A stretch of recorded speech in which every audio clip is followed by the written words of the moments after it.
Students, आज मैं आपको एक कहानी बता रहा हूँ अपनी इंग्लिश जर्नी की। ये तब की बात है जब मैं 7th क्लास में था। तब इंग्लिश सीखने के लिए या तो इंस्टीट्यूट्स थे, ठीक है, या तो बुक्स वगैरह थी। इन्हीं तरीकों से लोग इंग्लिश बोलना सीखते थे। इंटरनेट का बहुत ज्यादा क्रेज नहीं था उस टाइम पे।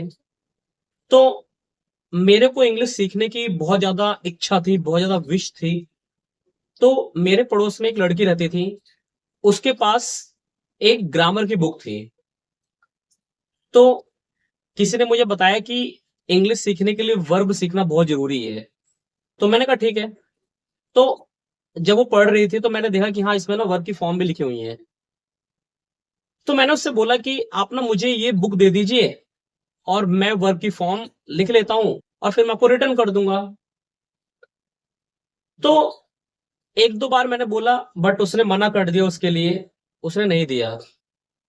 फिर एक दिन मैंने बहुत रिक्वेस्ट की कि नहीं, आप मुझे ये ग्रामर की बुक दे दीजिए और मैं वर्ब की फॉर्म नोट डाउन कर लूंगा अपनी कॉपी में, आपको ये बुक वापस कर दूंगा। फिर भी उसने मना किया। बट मैंने दिन भर रिक्वेस्ट की, बहुत ज्यादा बोला कि हाँ, आप दे दीजिए बुक, ठीक है, आपको रिटर्न कर दूंगा मैं। वो पता नहीं उस चीज के बारे में क्या सोच रही थी, लाइक कि वो बुक क्यों नहीं देना चाहते थे, I don't know about it. But in the evening उसने कहा कि आप ये बुक ले लीजिए और सुबह मुझे मॉर्निंग में 8 बजे तक इस बुक को रिटर्न कर देना। अब मैं सोच रहा था कि यार, इतनी सारी वर्क की फॉर्म है, मैं रात भर में लिखूं कैसे? लगभग होंगी 200-300 वर्क की फॉर्म होंगी, अप्रोक्सीमेटली ज्यादा ही होंगी। तो मैं यार कैसे लिखूं इसको? अब मेरे को तो समझ में आ नहीं रहा था। बट फिर भी मैंने कहा हाँ, मैं लिख के दे दूंगा सुबह तक। फिर आ, मैंने उसको ले लिया बुक को। और मैं सोच रहा था इसको ना थोड़ा अच्छी जगह लिखूं मैं।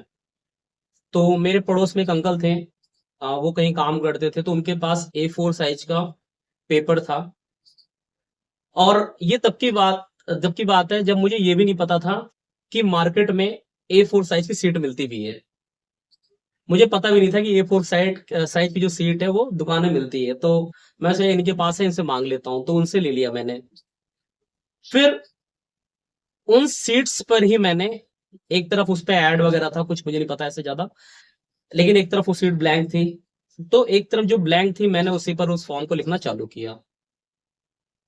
देर रात तक मैं लिखता रहा। मुझे पता नहीं कितनी कितनी देर हो गई थी। बट 3-4 बजे बजे होंगे, जो भी टाइम हुआ होगा। उस टाइम तक मैंने लगभग 250 से 300 वर्ड की फॉर्म को हाथ से लिख लिया। पूरी रात लिखता रहा, लिख लिया। क्योंकि मेरे अंदर ना इच्छा थी कि हाँ, मैं इंग्लिश सीखूं। लिख लिया। और सुबह मॉर्निंग में मैंने उसको बुक रिटर्न की। तो उसने सोचा कि इसने पता नहीं लिखा कि नहीं लिखा। उसने सोचा कि इसने लिखा नहीं होगा।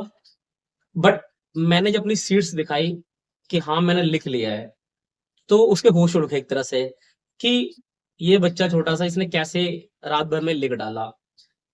तो सच बताऊं ना, तो मेरे अंदर एक इच्छा थी कि हाँ, मैं इंग्लिश बोलना सीखूं, इंग्लिश सीखूं शुरू से ही। देखिए, जब आप कोई चीज सीखते हैं ना, तो आपको प्रॉब्लम्स तो होंगे, लेकिन आप फिर भी सीख सकते हैं, मेहनत कर सकते हैं।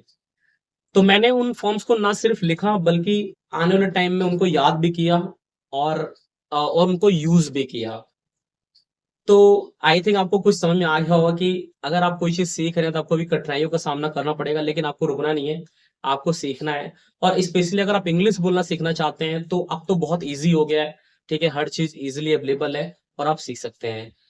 अगर आपके माइंड में कोई भी चीज हो तो आप सब कमेंट कर सकते हैं, ठीक है, इस स्टोरी से रिलेटेड भी, और हमें बता सकते हैं। बाकी मिलते हैं नेक्स्ट वीडियो में। Thank you so much.